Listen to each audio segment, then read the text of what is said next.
आज हम बात बिहार में जो पहले चरण का मतदान शुरू होने वाला है उसकी बात करेंगे। यानी 19 अप्रैल को बिहार में पहले चरण का मतदान होने वाला है। 4 लोकसभा सीटों पर चुनाव होने वाला है। सबसे पहले अगर हॉट सीट की बात करें तो गया अगर लोकसभा क्षेत्र की बात करें तो वहां से जीतन राम मांझी जो पूर्व मुख्यमंत्री हैं वो मैदान में है एनडीए की तरफ से। दूसरी तरफ अगर इंडिया गठबंधन की तरफ से बात करें तो कुमार सर्वजीत जो महागठबंधन की जब सरकार थी बिहार में तो वो कृषि मंत्री थे, पर्यटन मंत्री भी वो रह चुके हैं, तो वो इंडिया गठबंधन के तरफ से उम्मीदवार बनाए गए हैं गया में। दूसरी तरफ अगर बगल में नवादा की बात करें तो नवादा की लड़ाई जो है वो काफी दिलचस्प है, क्योंकि यहाँ नवादा की लड़ाई आमने सामने की लड़ाई नहीं है। यहाँ पर एनडीए के उम्मीदवार विवेक ठाकुर हैं जो कि वरिष्ठ नेता बीजेपी के वरिष्ठ नेता सीपी ठाकुर के बेटे हैं। दूसरी तरफ अगर बात करें तो श्रवण कुशवाहा को पहली बार इंडिया गठबंधन और आरजेडी ने उम्मीदवार बनाया है। लेकिन वहां पर सबसे रोचक जो बात है वो ये है कि राजवल्लभ यादव जो बड़े नेता माने जाते हैं, बाहुबली माने जाते हैं आरजेडी के, उनका भाई विनोद यादव, राजवल्लभ यादव चूंकि जेल में है, उनका भाई जो है विनोद यादव वो बागी उम्मीदवार के तौर पर निर्दलीय मैदान में। और चौथे अगर उम्मीदवार की बात करें तो भोजपुरी के सिंगर हैं गुंजन सिंह, वो भी ताल ठोक रहे हैं नवादा में।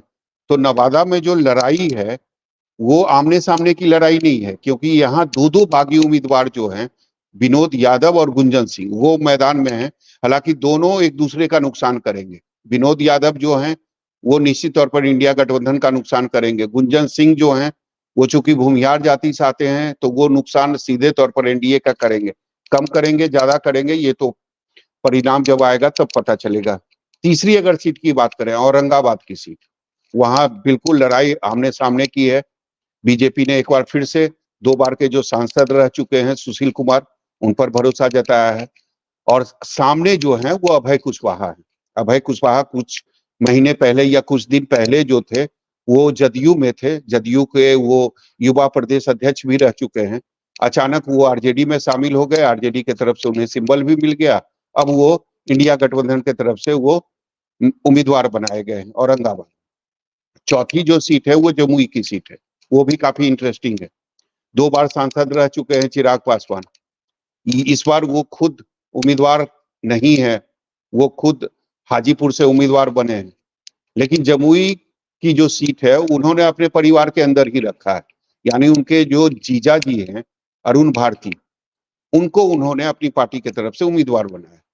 अनीता कुमारी को पहली बार उनके चूंकि जो पति हैं वो आरजेडी के जिला अध्यक्ष रह चुके हैं, पति चुनाव लड़ नहीं सकते थे तो अनीता कुमारी को इस बार आरजेडी ने, इंडिया गठबंधन ने उम्मीदवार बनाया है। तो आज हम इसी मुद्दे पर चर्चा करेंगे। हमारे साथ कई मेहमान भी हैं जो एक एक करके हमारे साथ जुड़ेंगे। हमारे साथ हैं जिनको आप स्क्रीन पर देख रहे हैं, प्रीति शेखर जी जो प्रवक्ता हैं बीजेपी की। हमारे साथ हैं हुलेस मांझी जो प्रवक्ता जदयू के हैं। आप स्क्रीन पर देख रहे हैं कमलेश जी को जो प्रवक्ता हैं कांग्रेस के। और हमारे साथ आरजेडी की जो प्रवक्ता है सारिका पासवान, वो भी कुछ देर में जुड़ेंगी। तो हम चर्चा की शुरुआत करेंगे और सबसे पहले हम बात करेंगे प्रीति शेखर जी से। अब तो घड़ी नजदीक आ गई प्रीति जी, अब तो आज 5 बजे जो है वो पहले चरण का जो चुनाव प्रचार है वो खत्म हो जाएगा। यानी चुनावी दंगल में ये 4 सीट है। महागठबंधन अगर की बात करें, इंडिया गठबंधन की बात करें तो मुझे नहीं लगता है कि उनके पास खोने के लिए कुछ भी है, क्योंकि पिछली बार 2019 की अगर बात करें तो ये चारों सीटें जो थी वो एनडीए के खाते में थी। तो दिल का धड़कन थोड़ा सा बढ़ गया होगा कि पता नहीं इस बार क्या होगा नहीं होगा, 4 में से कितनी सीटें आएगी एनडीए के खाते में। सौरभ जी, हम लोग बिल्कुल आश्वस्त हैं। पहले चरण की 4 सीटों समेत हम लोग बिहार की 40 के 40 सीट जीतने के लिए हम लोग पूर्ण रूप से आश्वस्त हैं। और हम लोग आश्वस्त इसलिए हैं क्योंकि 10 वर्षों में हमने जो वादे किए थे हमारे भारतवर्ष की जनता के साथ, उस वादे पर नरेंद्र मोदी जी खरे उतरे हैं। और आज जन जन के और जन जन और कण कण तक में भारतीय जनता पार्टी के विकास की रोशनी वहां तक पहुंच रही है। और मुझे बहुत ही अच्छा लग रहा है आपके समक्ष इस बात की चर्चा करते हुए कि जब हम चुनाव प्रचार में जब हम लोगों के बीच जाते हैं तो वो कभी कोई भी आदमी यह नहीं कहता कि कौन कैंडिडेट है। सभी लोग एकदम बेबाकी रूप से कहते हैं कि हम नरेंद्र मोदी जी हमें मुफ्त में राशन दे रहे हैं, हमें शौचालय दिया, उन्होंने आवास दिया और अब हम लोग नरेंद्र मोदी जी को ही वोट करेंगे। अब उनके सहयोगी दल, उनके एनडीए के सिंबल पर जिस भी दल के हमारे प्रत्याशी रहेंगे उनको हम लोग मदद करेंगे। उनके दिलो दिमाग में नरेंद्र मोदी जी है। प्रीति जी आपको नहीं लगता है कि उम्मीदवार को खुद अपने बल पर जाना चाहिए? नरेंद्र मोदी का फेस है, नरेंद्र मोदी का चेहरा है, इसे इनकार नहीं किया जा सकता है। बीजेपी एक बड़ी पार्टी है और आज के डेट में आप लोग बोलते भी हैं कि सबसे बड़ी पार्टी है।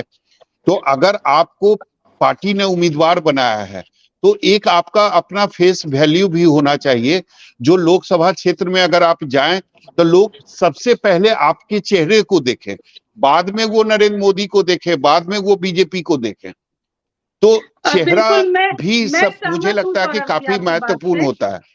तो बताइए ना, इन चारों सीटों पर जो चुनाव हो रहे हैं कौन हमारे प्रमुख चेहरे नहीं रहे हैं? किन्होंने अपनी तब से हमारी पार्टी को सिंचित नहीं किया है? चाहे सुशील सिंह जी की बात कर लें, चाहे विवेक ठाकुर जी की बात कर लें, चाहे अब हमारे सहयोगी दल के हमारे नेताओं की बात कर लें, तो हर किसी का एक बहुत बड़ा तप है जो कि हमारे संगठन में उन्होंने दिया है अपना समय। और प्रीति जी आपने नवादा की बात की, आपने औरंगाबाद की बात की, आपने गया की बात की, लेकिन आपने जमुई की बात नहीं की। क्योंकि आपको भी पता है कि जमुई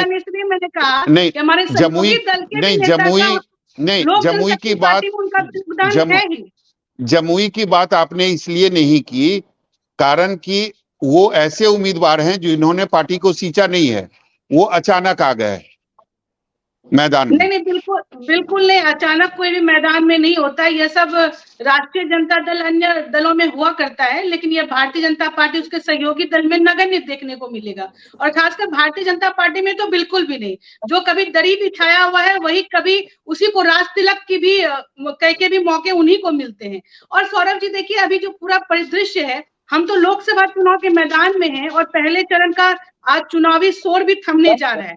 और उस जो शोर जो थम रहा है उसके पीछे से नेपथ्य से एक ही आवाज आ रही है, वो नरेंद्र मोदी जी। आप आम जनमानस की भावना को जब आप खंगालने की कोशिश करेंगे तो उनके दिलो दिमाग पे एक ही बात निकलती है कि जिन्होंने हमारे लिए किया हम उनके लिए करेंगे। अब उनके प्रतिनिधि के तौर पर अरुण भारती जी आ जाए, उनके प्रतिनिधि के तौर पर सुशील जी आ जाए, चाहे लेकिन हम भरोसा मोदी जी पर करते हैं।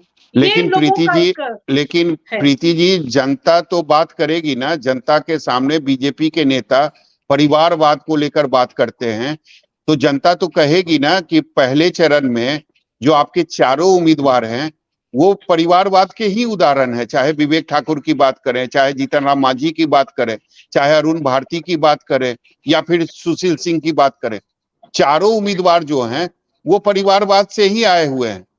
तो लंबी बातें केवल परिवारवाद, आप जिस परिवारवाद के बारे में जो लोग सोचते हैं, परिवारवाद वो हुआ जब सिर्फ मात्र एक नेता की पत्नी, पुत्र या पुत्री होने के कारण कोई सीएम का सीधे कैंडिडेट हो जाए, कोई सीधे सिंगापुर से उतरकर यहाँ पर चुनावी मैदान में आ जाए। वो परिवारवाद नहीं होता है जहां पर कोई व्यक्ति किसी नेता का पुत्र विद्यार्थी परिषद से अपने राजनीतिक कैरियर की शुरुआत करता हो, युवा मोर्चा में हुंकार भरता हो और भारतीय जनता पार्टी को सिंचित करने का काम करता हो। वहां पर परिवारवाद इसे नहीं कहा जा सकता है। उनका एक संकल्प और उनका एक समान और समर्पण रहता है हमारी पार्टी के प्रति, तभी उन्हें मौका मिलता है।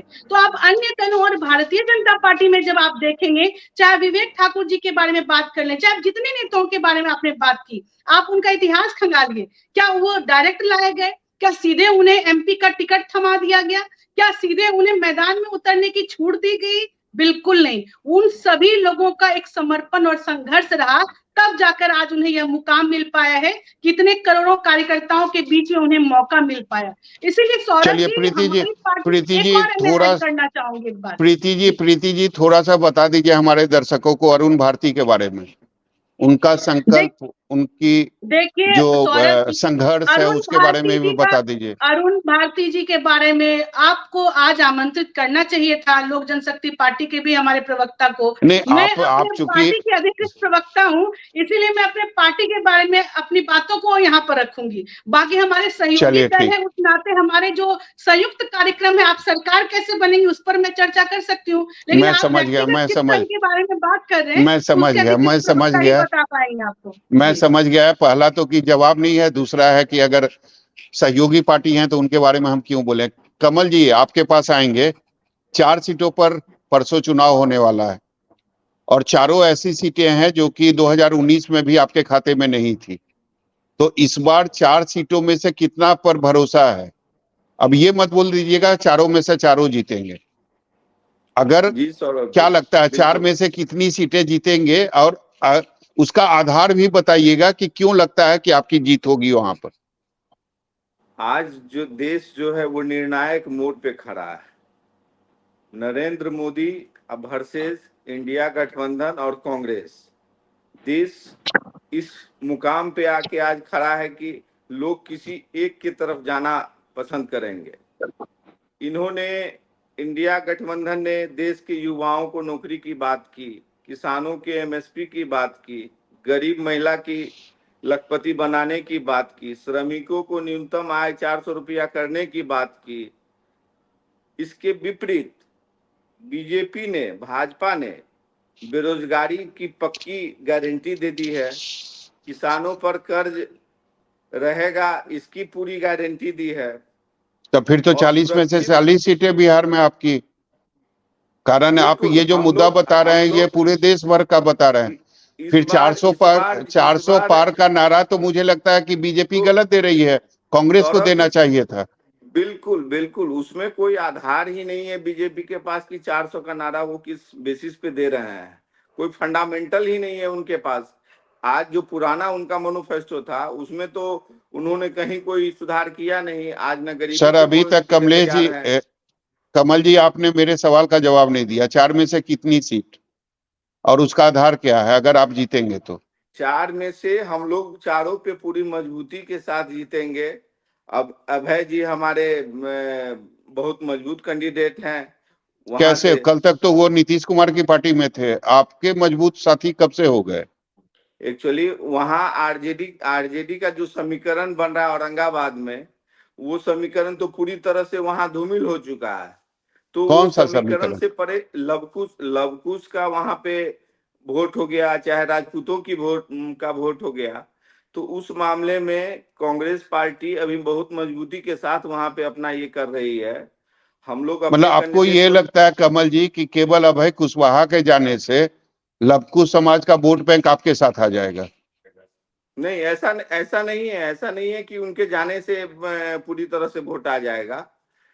वो समाज के साथ साथ हमारे साथ जो है राजपूत समाज की भी इस बार जो है संभावनाएं बन रही है। वहां पे जो बिखराव हम लोग देखने को मिले हैं, वहां के वो नाराज हैं कि इस बार हम वोट करेंगे। चलिए औरंगाबाद के बाद अब बात करते हैं नवादा का, उसका भी नवादा बता में दीजिए हम तो। लोग नवादा में श्रवण कुशवाहा जी हैं। वहां भी वही है, मुस्लिम वोटर लगभग वहां पे 18-19% वहां पे है। तो वहां भी हम मजबूती के साथ अपना जो है कैंडिडेचर दिए हैं। और हमारी संभावनाएं और उनके साथ है कि कहीं ना कहीं वो सीट भी हम लोग जो है अच्छे मार्जिन से। और वहां नवादा में तो और दो तरफा, दो निर्दलीय कैंडिडेट जो है वो खेला हो सकता है कि बिगाड़ने का प्रयास करें। तो वो तो आपको भी गाड़ेंगे ना। विनोद यादव अगर नुकसान करेंगे तो वो आरजेडी को करेंगे, वो तो वो महागठबंधन को करेंगे, वो इंडिया गठबंधन को करेंगे। गुंजन सिंह भी भूमियार वोट को काटेंगे। लेकिन मुझे लगता है कि गुंजन सिंह से ज्यादा नुकसान जो है वो आपको महागठबंधन के लिए विनोद यादव होंगे। गुंजन या सिंह तो राजनीति में कदम रखे हैं, वो बिल्कुल, कितना वोट लाएंगे नहीं लाएंगे ये तो मुझे लगता है वक्त बताएगा, और कितना नुकसान वो करेंगे। राज बल्लभ सिंह के छोटे भाई हैं वहां पे, विवेक ठाकुर, हाँ विवेक विनोद ठाकुर यादव, जी। हाँ विनोद विनोद यादव। यादव, हाँ विनोद यादव जी। तो वो यादव वोट जो है कहीं ना कहीं आरजेडी को समर्थन करेगी, क्योंकि पार्टी बेस लाइन से जो है हटके लेकिन आपके लिए कमल जी नवादा में ये कहा जाता है ना कि आरजेडी महागठबंधन का मतलब जी राजवल्लभ बिल्कुल। यादव का परिवार। मैं आज तो ही कहीं देख रहा था अखबार में, राजवल्लभ यादव की पत्नी जो मतलब विधायक भी हैं, उनमें जी उनका बिल्कुल कहना था कि आरजेडी के लिए जितना लालू प्रसाद यादव ने किया उतना ही राजवल्लभ यादव ने भी किया है। तो वो तो आपके मतलब जो सहयोगी पार्टी है उसी पर दावा ठोक रही है। तो कैसे आप कह रहे हैं कि वो ज्यादा नुकसान महागठबंधन को या आरजेडी को नहीं करेंगे? ये तो जनता तय करेगी कि अब राजवल्लभ सिंह को चुनेंगी या आरजेडी को चुनेंगी। चलिए गया हम की लोगों बात को कर उम्मीद लेते है। हैं थोड़ा सा, नवादा से आगे गया बढ़ते हैं। जी, गया में कुमार सरबजीत हैं और जीतन राम मांझी जी हैं उनके सामने में। डेफिनेटली जो है मजबूत कैंडिडेट हैं। आपको जीतन राम मांझी जी पूर्व मुख्यमंत्री रह चुके हैं बिहार के, तो कहीं ना कहीं उनकी मजबूती, और वहां से जो हमारे सरबजीत जी हैं वहां भी मुस्लिम वोटर जो है ज्यादा इम्पैक्ट पड़ रहा है गया में। तो हम लोगों की संभावनाएं मुस्लिम वोटर और जो भी कास्ट समीकरण बन रहा है उस पे हम लोग जो है मजबूती के साथ लड़ेंगे। मतलब भरोसा जो है वो कास्ट समीकरण पे ही है। बिल्कुल। बिहार में सौरभ जी हम लोग भी जान रहे हैं और देख रहे हैं कि कास्ट के बिना हम लोग कोई बात भी नहीं कर सकते हैं और न ही बढ़ सकते हैं आगे। चुनाव यहाँ की राजनीति ही अलग तरीके से हो रही है। मतलब मुद्दों पर बात नहीं होगी, मुद्दों की राजनीति नहीं होगी, कास्ट समीकरण सच्चाई है बिहार की। बिल्कुल सच्चाई यही है जो अंतिम अंतिम क्षण में आके उसी पे आके टिक जाती है कि हम लोगों को इसमें देना है या उसमें देना है। ये चलिए विडंबना है अंतिम में बिहार की। अब थोड़ा सा जातीय समीकरण वहां का भी समझा दीजिए दर्शकों को, जमुई का। जमुई में 18-19% वहां भी आपको मुस्लिम वोटर हैं। लेकिन उन्नीस फेस जो उन्नीस है वो परसेंट तो के बिल्कुल आसपास। नया है। तो अगर अनीता उसमें कुमारी की फेस की बात करें तो मुझे लगता है कि वो तो पॉलिटिक्स में पहले थी भी नहीं, वो तो बिल्कुल नहीं नया थी। है, पहली बार लोकसभा का चुनाव लड़ रही है। तो और ना ही संगठन का उनके वोट पति जो हैं वो चुनाव लड़े हैं कभी लोकसभा का। वो संगठन का वोट उनको जाएगा। संगठन का वोट जाएगा। हमारे साथ हुलेस जी भी है, उनसे भी बात करेंगे। सर ये बताइए कि परसों जो 4 जगहों पर जो चुनाव होने वाला है, अगर पिछले बार 2019 की बात करें तो चारों सीटें जो है वो एनडीए के खाते में थी। इस बार क्या लग रहा है आपको? बिल्कुल सर, इस बार भी ये चारों लोकसभा संसद क्षेत्र एनडीए के खाते में जाएगा। क्यों जाएगा? अगर मैं कहूं हाँ क्यों जाए, क्यों का आप तर्क देखिए। हम लोग गया में पिछले दिन थे, कल प्रधानमंत्री जी का रैली भी हुआ है गांधी मैदान, और बड़े पैमाने पे लेकिन जो लेकिन लोगों का रुझान है गया में, जितने लेकिन पता जितने कार्य। चलिए एक एक करके बात करते हैं हुलेस जी जी। पहले आपने गया की बात की तो मैं भी गया की जी ही बात कर रहा हूँ। कुछ दिन पहले आपने एक जीतन जी राम मांझी का वीडियो देखा होगा जिसमें जीतन राम मांझी लोगों के जी बीच जा रहे हैं, जनता के बीच जा रहे हैं, और जनता उन्हें एक तरीके से निगलेक्ट कर रही है, उनका अपमान कर रही है। वो कह रही है कि आप यहाँ से चले जाइए, हम आपको वोट नहीं करेंगे। कुछ ऐसे वीडियो सामने आए थे, शायद आपने भी देखा होगा, हमने तो देखा है। सौरभ सर, ऐसा है कि कोई एक्सेप्शन और अपवाद और कोई पुराने वीडियो और ये सब चीज चुनाव में आम बात है। चुनाव में हम लोग देख पाते हैं कि कुछ कुछ घटनाएं घटती है इस तरह का, जो किसी के आगे पीछे लगकर उनके बाएं दाएं का वीडियो का कुछ बना करके, कुछ ट्रोल करके कुछ बेनिफिट चाहते हैं। तो ये इससे कुछ दाल गलने वाले है नहीं। मतलब वो इतनी साजिश के मजबूती से तहत हुआ, आप ये कहना चाह रहे हैं वो साजिश के तहत किया गया? में भी और एक्सेप्शन को क्या लेना है। हो सकता है 4 जन अगर विपक्ष वोटर है और वो चाहेगा कि भाई इनकी राजनीति पे छीटाकशी करके कुछ मार्जिन लें और कुछ फायदा लें, तो ये संभव है क्या?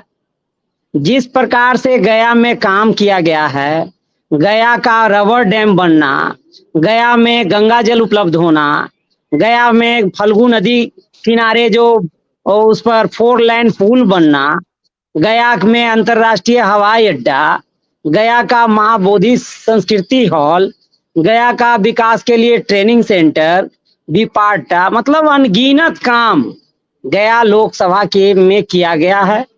डबल लेकिन इंजन के नवादा द्वारा की जनता करिए। वही पूछ रही, नवादा की जनता वही पूछ रही है कि हमारे यहाँ तो पिछले 5-10 सालों में कुछ हुआ ही नहीं, जबकि बीजेपी के सांसद थे वहां पर। प्रीति जी, आपसे सवाल है मेरा।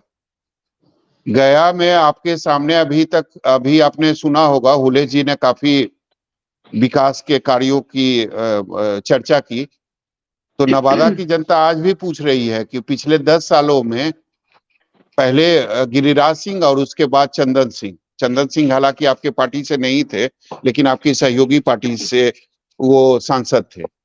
लेकिन गया की नवादा ये पूछ रही है कि पिछले 10 सालों में तो कुछ हुआ ही नहीं, तो क्यों फिर से हम विवेक ठाकुर को वोट करें? सौरभ जी, मेरे प्रश्न का उत्तर कमलेश जी के स्टेटमेंट से पता चल गया होगा कि एक तरफ जहां कांग्रेस आज भी सिर्फ जाति के आधार पर ही अपने राजनीतिक भविष्य को तय करती है, वहीं पर भारतीय जनता पार्टी अपने कामों पर विश्वास करती है। नहीं, प्रीति जी, विवेक ठाकुर को इसलिए वहां उम्मीदवार बनाया गया क्योंकि वो भूमिहार जाति से आते हैं। अगर वो किसी दूसरे जाति से आते तो उनको नवादा में उम्मीदवार नहीं बनाया जाता। एक मायने नहीं रखता है हमारी पार्टी के लिए, हमारा संकल्प मायने रखता है, हमारा कमिटमेंट मायने रखता है। और सौरभ जी, अभी हम तो खुलेआम ये तो कह नहीं रहे जाति जाति, जैसे कि अभी कांग्रेस के भाई प्रवक्ता कह रहे हैं कि जाति पर ही चलते हैं, तो ये नहीं, वो तो सच्चाई को एक्सेप्ट कर रहे हैं ना प्रीति जी, वो सच्चाई को एक्सेप्ट कर रहे हैं, आप नहीं कर रही हैं, लेकिन काम वही कर रही हैं आप काम वही कर रही हैं। आप जहां भी आपके उम्मीदवार हैं, वो जाति को ध्यान में रखकर ही उम्मीदवार को उतारा गया है। आपको भी पता है कि अगर विवेक ठाकुर दूसरे, मैं अपनी बात को पूर्ण करती हूँ, आपका प्रश्न मुझे आ गया है। तो सौरभ जी देखिए, भारतीय राजनीति में पिछले 2014 के चुनाव को जब आप देखेंगे तो उसमें हर जाति, हर समाज के लोग प्रतिनिधित्व करके चुनावी मैदान में आए और 282 सीट पर भारतीय जनता पार्टी ने विजय हासिल किया। वो एक बूस्टर, वो एक डोज था, जनता का डोज, वोट रूपी डोज था। 282 सीट पर हम लोग विजयी हुए। 2019 की बात करें तो 303 सीटों पर जनता ने हमें विजय श्री का तिलक लगाया। वो भी सेकेंड डोज था जो वोट की चोट से जनता ने बताया। और इस बार जो बूस्टर डोज पड़ेगा उसमें हम लोग 400 के पार होंगे, इसमें कोई शक नहीं। ये मैं इसलिए कह रही हूँ, चाहे विवेक ठाकुर जी की बात कर ले या बिहार समेत पूरे देश के जितनी भी सीटों पर हम लोग चुनाव लड़ रहे हैं उसकी बात कर ले, हर जगह एक ही ध्येय है कि कांग्रेस ने अपने शासनकाल में क्या किया था, वहां की स्थानीय सरकार ने अपने शासनकाल में क्या किया, और मात्र 10 वर्षों के शासनकाल में भारतीय जनता पार्टी ने क्या किया। पैमाना लोगों के वोट देने का यही है। और आज यही कारण है कि जात धर्म का बंधन तोड़ते हुए हम लोग हर तरफ, पिछले चुनाव की बात कर ले, अभी हाल फिलहाल हिंदी पट्टियों में जब चुनाव हुए थे तो हम लोग हर जगह चुनाव जीते, जहां पर हमारी सरकार नहीं थी हमने अपने मत प्रतिशत को बढ़ाया। तो ये एक संदेश है और संकेत है कि जो काम करेगा राज तिलक उसी को मिलेगा, जो जनता की आकांक्षाओं को पूर्ण करेगा जिम्मेदारी उसी को मिलेगी, और जो सिर्फ जात में और धर्म में लोगों को लड़ाने की बात करेगा वो सत्ता से बेदखल होगा। यह जनता तय करती है आज के डेट में हिंदुस्तान में। इसलिए चाहे विवेक ठाकुर हो, चाहे हमारे जीतन राम मांझी जी, हर लोग चुनाव जीतेंगे। लेकिन प्रीति जी, धर्म की राजनीति तो आप लोग करते हैं, बीजेपी पर हमेशा ये आरोप लगता है। आरोप विपक्षी लगाते हैं, लेकिन हम करते क्या है, हम उस पर आप विचार करिए। आपके भी चैनल के माध्यम से आप सब जगह लोग जाते होंगे, हमने क्या अपने किसी विकास की योजनाओं में किसी भी अल्पसंख्यक के साथ भेदभाव किया?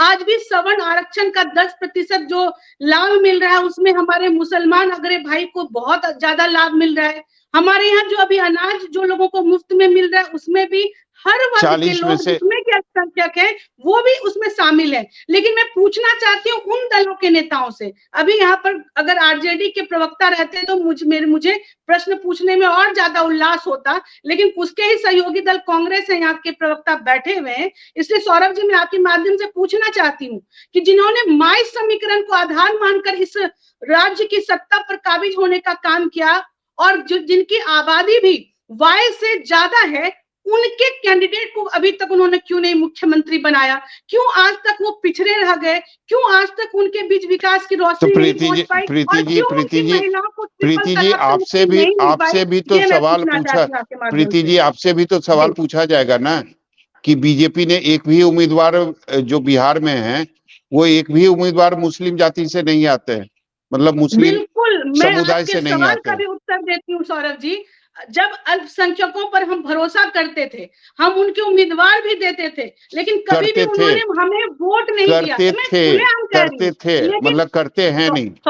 सौरभ जी जब एक बार इसी बार मौका है, अल्पसंख्यक भी बता दे कि हम विकास की रोशनी जो हमें पहुंचाता है, हम वोट की किरण भी वहां तक पहुंचाएंगे। अगर उनके तरफ से यह सहयोग मिलता है तो आने वाले समय में हम भी उम्मीदवार उतारेंगे। एक दो कौन पूछता है, सैकड़ों उम्मीदवार होंगे, लेकिन आप हमें देते नहीं, उसके बावजूद भी आप अपेक्षा करते हैं। अब जो उस वोट बैंक को इस्तेमाल करते रहे वो क्यों नहीं देते हैं? वो क्यों नहीं कैंडिडेट घोषित कर रहे हैं? बताइए। सपा हो, बसपा हो, यहाँ पर आपके राष्ट्रीय जनता दल हो, कांग्रेस हो, जो मुस्लिम की बात करती है और अभी तक उनका संकल्प ही एक खास वर्ग को खुश करने में रहा है, तो उनके नेताओं को क्यों नहीं प्रमोट किया? हमने अबुल कलाम को भी अगर राष्ट्रपति हम लोग बनाने में सहयोग करते हैं तो हम लोग यहाँ पे मुस्लिम सभी वर्ग के सभी वर्गों का ख्याल रख के उनको विकास की रोशनी को वहां तक पहुंचाने का काम करते हैं। लेकिन इन दलों से पूछिए ना, इनके नेताओं से, इन्होंने जिनको मुस्लिमों को जो वोट बैंक की तरह इस्तेमाल किया उन्होंने इनके लिए क्या किया? और अब तो वक्त है संभलने का। अब वक्त है कि भारतीय जनता पार्टी की नीति पर भरोसा करें हमारे अल्पसंख्यक भाई, और वो भरोसा करके यदि देखेंगे तो वो कभी भी इससे मायूस नहीं होंगे, मायूस नहीं लौटेंगे। लेकिन भरोसा कैसे करेंगे? भरोसा कैसे करेंगे?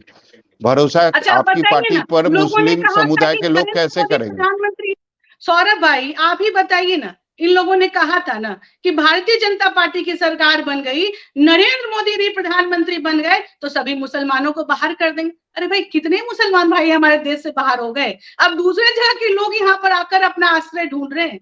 तो यह परिवर्तन हुआ कि कौन हमारे मुसलमान भाई को कोई जाकर के कोई अवरोध करने का काम किया है, पैदा करने का काम किया है? किस मुसलमान भाई को किसी ने निकाल कर सामने से गोली मार दिया है? बताइए। जो जंगल राज में हुआ करता था वो क्या दोहराया जा रहा है? बिल्कुल नहीं। आज लोगों को सशक्त नेतृत्व मिल रहा है, लोगों को सुरक्षित सरकार मिल रही है, और मैं बिल्कुल इस बात से आश्वस्त हूं कि इस बार के चुनाव में मुस्लिम वर्ग की महिलाएं, वहां के युवा बड़ी संख्या में भारतीय जनता पार्टी और हमारे गठबंधन को वोट कर रहे हैं। आज अगर ऐसा नहीं होता तो हर रैलियों में हमारे मुसलमान भाई बहन नजर नहीं आते। ट्रिपल तलाक से जिनको मुक्ति मिली, जिनके आंख के आंसू को पोंछने का काम मोदी जी ने किया है, वो उनकी उंगली सिर्फ कमल और उसके सहयोगी दल के निशान के ऊपर ही उनके हाथ की उंगली बटन दबाएगी। दूसरे किसी भी पार्टी के समर्थकों को, उनके प्रत्याशियों को समर्थन नहीं देंगी। ये मेरा विश्वास। हम क्षेत्र में घूमने वाले हैं, सिर्फ हम टीवी में आकर भाषण नहीं देते, टीवी में आकर सिर्फ अपने पार्टी का पक्ष नहीं रखते, हम लोगों के बीच भी जाते हैं, हम जनता की पुकार भी सुनते हैं और उनके दिल के दर्द को भी हम समझने की कोशिश करते हैं, उसका निराकरण करने का भी प्रयास करते हैं। इसीलिए सौरभ जी, यह परिवर्तन का दौर है, परिवर्तन का वो दौर है जहां पर जो लोग सोच नहीं पाए होंगे वो अब हमारे परिवर्तन की बात, प्रीति जी परिवर्तन की बात तो तेजस्वी यादव कर रहे हैं। आरजेडी ने तो अपने घोषणा पत्र का नाम भी परिवर्तन पत्र रख दिया है।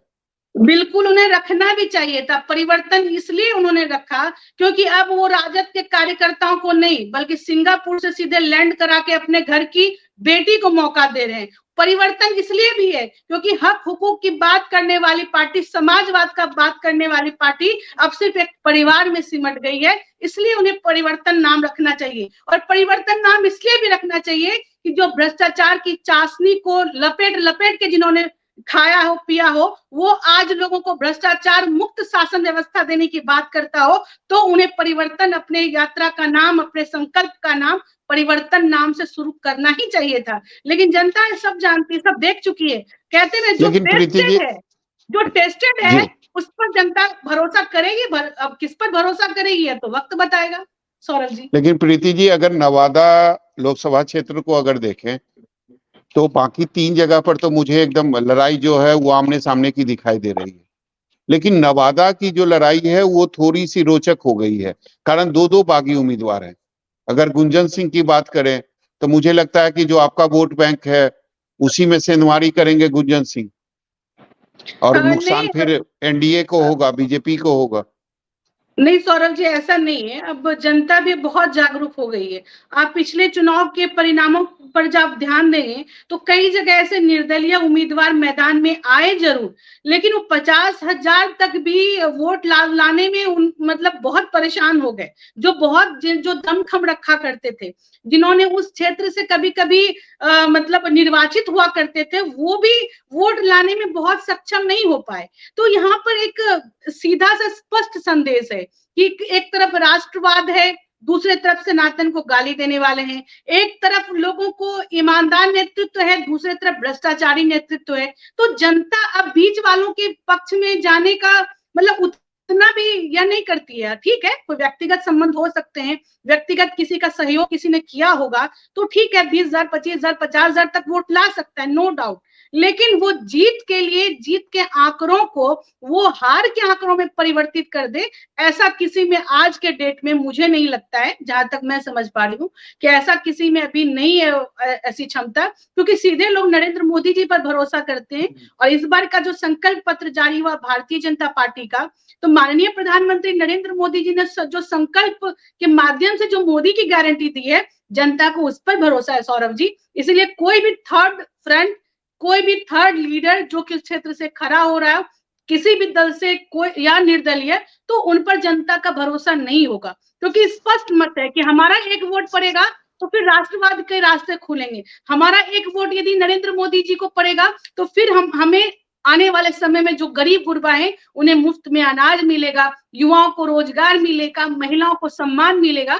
तो एक वोट से बहुत चीज तय होते हैं और उसको जनता अपने जेहन में बैठा कर रखी है कि किसने हमारे लिए काम किया। मैं भी इस उम्र में हूँ, मैं भी कभी छोटी थी जब हम गांव में हम रहा करते थे, बिजली नहीं होती थी, हम लोग गांव में दरी बोरा लेकर जाते थे और चट्टी पर बैठकर पढ़ा करते थे। वो दिन भी हम लोग भूले नहीं है। और आज हम इस दौर में जी रहे हैं जहां पर महिलाओं को सम्मान मिल रहा है, शौचालय लोग खेत खलिहानों में जाया करते थे। लेकिन प्रीति जी, एक आखिरी सवाल, प्रीति जी एक आखिरी, लेकिन प्रीति जी एक आखिरी सवाल है, ये बता दीजिए बीजेपी के नेता जब मंच पे जो भी चुनाव प्रचार कर रहे हैं या जो भी बयान दे रहे हैं, आप लोग जंगल राज की बात करते हैं, लेकिन 17 महीने में महागठबंधन की सरकार ने जो बिहार में काम किया उसकी चर्चा आप लोग नहीं करते हैं। सौरभ जी, हम चर्चा करते हैं, हम चर्चा यह करते हैं कि कैसे कोई निर्लज हो सकता है कि मुख्यमंत्री के किए हुए कार्यों को अपने क्रेडिट बनाकर वो जनता के सामने पेश करें। कैसे कोई इतना एहसान फरामोश हो सकता है कि जो काम नीतीश जी ने किया, नीतीश जी के नेतृत्व में हुआ जिस शासन व्यवस्था में, उसको मात्र अपना क्रेडिट बनाकर लोगों के बीच घूमना और गला फाड़ फाड़ के चिल्लाकर बोलना, मुझे उस पर शर्म आती है। और मुझे लगता है कि उस 17 महीने के कार्यकाल में, चाहे उससे पूर्व में भी, माननीय नीतीश कुमार के नेतृत्व में भारतीय जनता पार्टी के सहयोग से चलने वाली सरकार ने जितने कार्य किए हैं और ये नौकरी देने का भी फैसला भारतीय जनता पार्टी के साथ रहते हुए निर्णय लिया गया था, उसको अमली जामा पहनाया गया, तो उसमें भारतीय जनता पार्टी का भी सहयोग रहा है। अगर वो बहुत, तो क्यों उनके शिक्षा मंत्री भागे भागे फिर रहे थे? क्यों नहीं वो अपने डिपार्टमेंट जा पा रहे थे? जिनके पार्टी के नेता अपने कक्ष में जाकर जरूरी फाइलों को भी न निपटा पाते हो, वो दम भरते हो कि हमने नौकरी दे दी। लीजिए, अब तो यही बात हो गई ना कि हम कर कुछ नहीं रहे हैं और डींगे हाँक रहे हैं बड़ी बड़ी। तो जो अपने चलिए। मंत्री अब मंत्रालय तक नहीं जा पाए, वो कहते हैं कि हम इतनी नौकरी दे दी। तो आप किसके भरोसे कह रहे हैं? नीतीश जी के भरोसे ही ना। तो नीतीश जी आज हमारे साथ हैं, पहले भी हमारे साथ थे और आगे भी हमारे साथ रहेंगे। और बिहार में सुशासन की व्यवस्था को किसी ने बनाया है तो भाजपा जदयू के ही गठबंधन ने बनाया है। इस गठबंधन से उत्पन्न सरकार ने ही बिहार को सुशासन के रास्ते पर ले जाने का काम किया है। इसलिए हम निश्चिंत हैं, हम आश्वस्त हैं, हमें मोदी की गारंटी पर भरोसा है कि बिहार के 40 के 40 सीट एनडीए की झोली में होगी। सौरभ जी, विपक्षी देखते तो पहले रह जाएंगे चरण की जो और 4 ईवीएम सीट है का उसके वोट बारे में, होगी। पहले एकदम चरण की जो 4 सीट है, एकदम 4 में से 4 की सीट तो है ही, हम 40 की बात कर रहे हैं, तो इंक्लूडिंग फर्स्ट इंक्लूडिंग चरण की है 4 चलिए सीटें हैं। कमल जी बता दीजिए। अब तो एक तरफ मोदी की गारंटी है, 4 में से 4 सीटें हैं, 40 में से 40 सीटें हैं। फिर कांग्रेस के खाते में क्या है, इंडिया गठबंधन के खाते में क्या है बिहार में? कुछ भी नहीं। पिछली बार तो 1 सीटें मिल गई थी, इस बार तो जो दावा किया जा रहा है उसमें तो लगता है 1 भी सीट मिलना मुश्किल है। प्रीति जी ने तो स्पष्ट कहा कि इनको जो न मुस्लिम से मतलब है और न ही महिला शक्ति से मतलब है, क्योंकि इन्होंने अभी तक बिहार में एक भी महिला को टिकटार्थी नहीं बनाया है। तो इनकी कथनी और करनी में फर्क तो स्पष्ट नजर आता है कि ये लोग बोलते क्या है और करते क्या है। महिला सशक्तिकरण की बात करती हैं, लेकिन महिला को एक भी टिकट नहीं यहाँ से दिया गया। तो कहीं ना कहीं इनकी कथनी करनी में फर्क यदि नजर आ रही है तो इस बार की जनता दिखा देगी इनको कि हम आपको कहाँ किस ओर पे लाके छोड़ेंगे। चलिए 4 में से कितनी सीटें इंडिया गठबंधन को? अंतिम सवाल। डेफिनेटली 4 में से 4 सीट हम लोग मजबूती से लड़ेंगे। चलिए, आप दोनों का बहुत बहुत शुक्रिया। बस एक अंतिम जी जवाब जी सौरभ जी। अभी जी। हमारे भाई कह रहे थे कमल जी की भारतीय जनता पार्टी ने महिलाओं का सम्मान नहीं किया। तो अरे भाई, हम लोग कोई विधानसभा का चुनाव लड़ रहे हैं जो आप हमसे हिसाब मांग रहे हैं? हम लोकसभा का चुनाव लड़ रहे हैं और अभी तक इस देश में 70 महिलाओं को भारतीय जनता पार्टी ने टिकट दिया है। आप बताइए, आपने कितने महिलाओं को टिकट दिया है? और इससे पहले भी मैं बिहार की बात करती हूँ, बिहार में एक महिला को राज्यसभा सांसद बनाया गया और दूसरी महिला को हमारे यहाँ से विधान परिषद के दरवाजे तक पहुंचाया नहीं, गया। वो लोकसभा की बात कर रहे थे कि आपने उम्मीदवार, वो लोकसभा की बात कर रहे थे कि आप लोगों ने उम्मीदवार कितने महिलाओं को बनाया है, उसकी बात कर रहे हैं। महिलाओं को अभी तक हम लोगों ने टिकट दिए हैं देश में, अभी तक की बिहार जो की बात जारी हुई है, अभी और आने बाकी। बिहार से हमने एक महिला को राज्यसभा भेजा, एक को विधान परिषद भेजा। आप बताइए, देश में कांग्रेस आप लोग राष्ट्रीय पार्टी ही है ना कि क्षेत्रीय पार्टी है? ठीक है प्रीति जी, समय की कमी है, चर्चा को यहीं खत्म करना पड़ेगा। आप दोनों का बहुत बहुत शुक्रिया, बहुत बहुत आभार। तो निश्चित तौर पर बात आज हम लोग कर रहे थे कि परसों जो चुनाव होने वाला है, 4 सीटों पर चुनाव होने वाला है। निश्चित तौर पर 2 सीटें जो है वो काफी हॉट मानी जा रही है, चाहे गया की बात करें या फिर जमुई की बात करें। फैसला अब जनता करेगी, जनता के हाथ में फैसला है।